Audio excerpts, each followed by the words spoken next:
नमस्कार, भाग्यश्री वार्ता डिजिटल मीडियामध्ये आपलं सर्वांचं सहर्ष स्वागत करत आहे। आज रोजी आंतरराष्ट्रीय योगा दिन 12वा योगा दिन अर्धापूर येथील जिल्हा परिषद हायस्कूल या ठिकाणी साजरा करण्यात येत आहे। आपण पाहू शकता या ठिकाणी मुख्याध्यापक शेख सर यांच्या मार्गदर्शनाखाली या ठिकाणी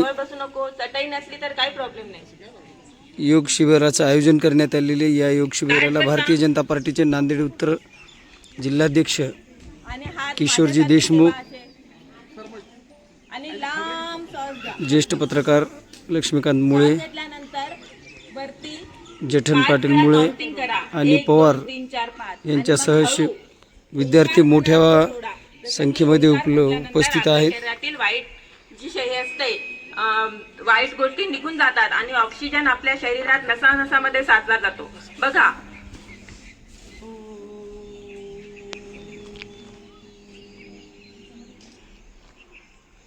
लांब श्वास घ्यायचा। अर्धापूर येथील जिल्हा परिषद हायस्कूल या ठिकाणी या कार्यक्रमाचं आयोजन करण्यात आलेलं आहे।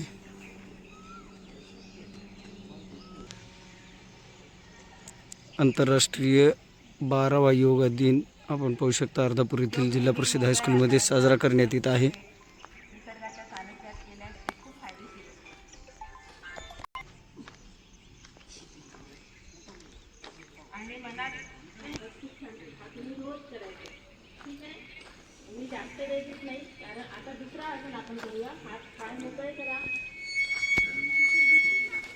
आता मी घेत आहे पर्वतासन।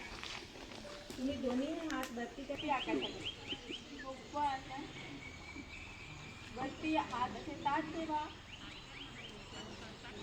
हळूहळू खाली आणा।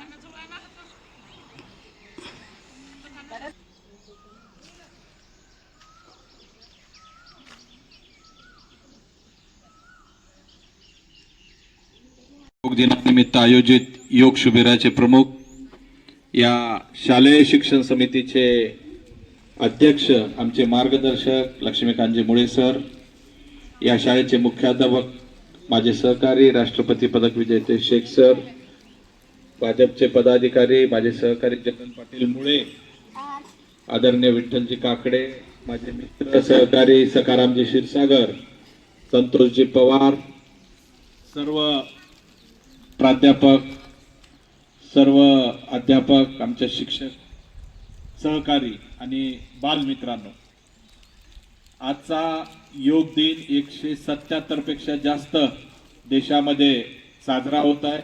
हे तुम्हा आम्हा भारतीयांना अभिमानाची गोष्ट आहे की आमची प्राचीन विद्या आज जगाने मान्यता दिलेली आहे, युनेस्कोने तिला मान्यता दिली। खरं म्हणजे आपल्या प्राचीन ऋषींनी दिलेली ही विद्या आहे। कुठलाही एक पैसा न लावता, कुठलंही आसन किंवा वस्तू न वापरता सहजपणे आपलं शरीर, आपलं मन आणि आपला आत्मा निरोगी ठेवण्याचं आसन म्हणजे योगासन। पण आजच्या या बदलत्या काळामध्ये भौतिक सुखाच्या आणि पाश्चिमात्य विचाराने म्हणजे इंग्रजांच्या विचाराने आपण प्रभावित आहोत। त्यात सोशल मीडियाने तर आपल्याला धुमाकूळ घातलेला आहे। चांगलं काय आणि वाईट काय आपल्याला आता समजत नाही। अशा वेळेस मग आपल्या शरीरासाठी योग चांगला का जिम चांगली, आपल्या शरीरासाठी योग चांगला का झुंबा डान्स चांगला, नेमकं काय करायला पाहिजे याचा आपल्याला फरक कळायला पाहिजे। योगामध्ये आपण जर विचार केला तर आपलं शरीर, आपलं मन आणि आपला आत्मा शुद्ध होतो। योगामध्ये द्वेष, अहंकार, परस्पराबद्दल प्रेम, परस्पराबद्दल आदर वाढतो। आणि आपण जेव्हा जिम करतो ते तामसी प्रकारचं असतं। बघा, तुम्ही व्यायाम करताना बघा, शरीराच्या प्रत्येक अवयवावर आपण जोर देतो, ताकद लावतो, आणि योगा करताना शरीरातला प्रत्येक अवयव आपण सैल सोडतो। शेवटच्या श्वासांच्या वेळी जयसिंगपूर मॅडम काय म्हटल्या की सर्व सैल सोडून द्या, आपण मृत्युमुखी पडल्यासारखं पडा, तसं फील करा। याचा अर्थच असा आहे की प्रत्येक स्नायू सैल करण्याची विद्या, शरीरावर ताण न देता, मनावर ताण न देता, ताण विरहित कार्य जे आहे, कार्यप्रणाली आहे अभ्यासाची, ती योगा आहे। त्यामुळे ती शाश्वत आहे।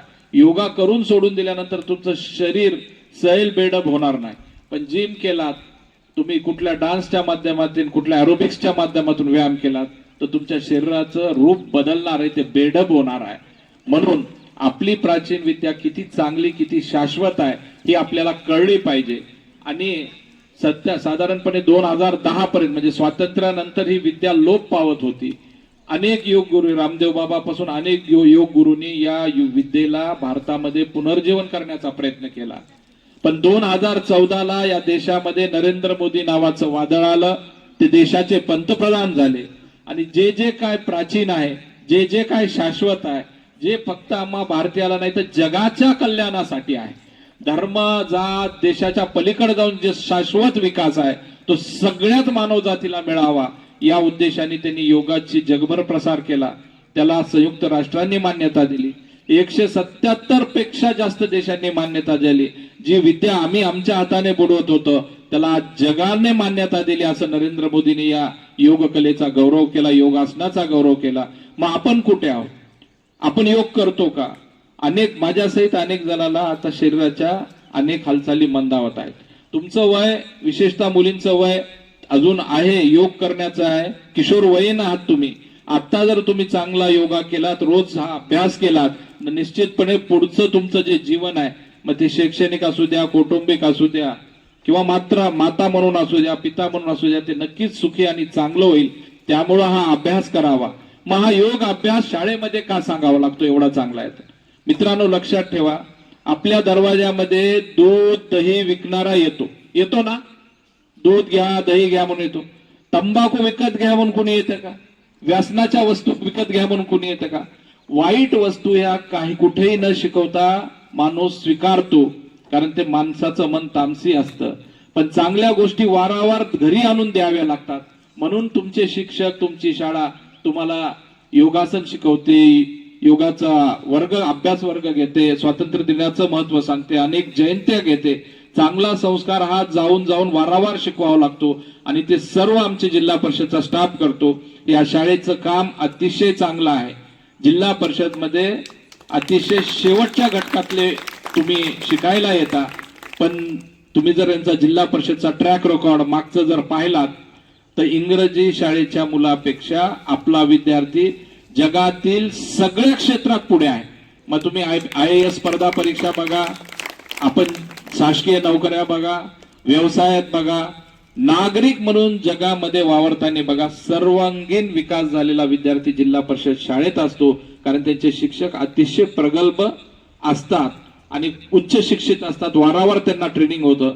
त्यामुळे इंग्रजी शाळेच्या ड्रेसेसला, त्यांच्या पुस्तकांना, त्यांच्या भाषेला मोहात न पडता माझी शाळा ही सर्वश्रेष्ठ गुरुकुल आहे आणि इथून ज्ञान घेऊन मी जगात सर्वश्रेष्ठ मानव होणार आहे. या एका विचाराने आपण अभ्यास करावा आणि स्वतःसोबत, कुटुंबासोबत, समाजासोबत भारताचाही विकास करावा एवढी आपल्याला विनंती करतो आणि रजा घेतो.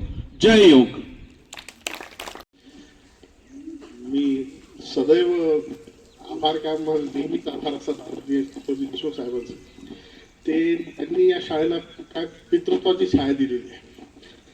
ते ज्या वेळेस मी जेव्हा आलो होतो इथं तेव्हापासून त्यांचा जो मायेचा हात आहे, तो आधाराचा हात आहे, तो जिल्हा परिषद हायस्कूल अर्धापूर नेहमीच राहिलेला आहे. तुम्हाला माहित असेल की 10वीच्या परीक्षेसाठी आपल्याला बेंचेस सुद्धा कमी पडत होते. सरांनी त्यांच्या शाळेत लक्षात 75 बेंचेस आपल्या शाळेत दिलेले आहेत, ते अजून इथंच आहे. त्यामुळे परीक्षा घेण्यासाठी फार सोपं जाईल. मी आदरणीय किशोर देशमुख साहेब, लक्ष्मीकांतजी मुळे साहेब, पवार साहेब आणि मोळे साहेब आणि बाकी इतर पत्रकार बंधू, माझ्या शिक्षकांचा, विद्यार्थ्यांचा आभार व्यक्त करतो. आणि हे योग दिवस आपण समारोप करू आणि विद्यार्थ्यांना चॉकलेट वाटप झालेले आहे. शिक्षकांना विनंती आहे की विद्यार्थ्यांना सुरक्षितरित्या परत गावात सोडा. धन्यवाद.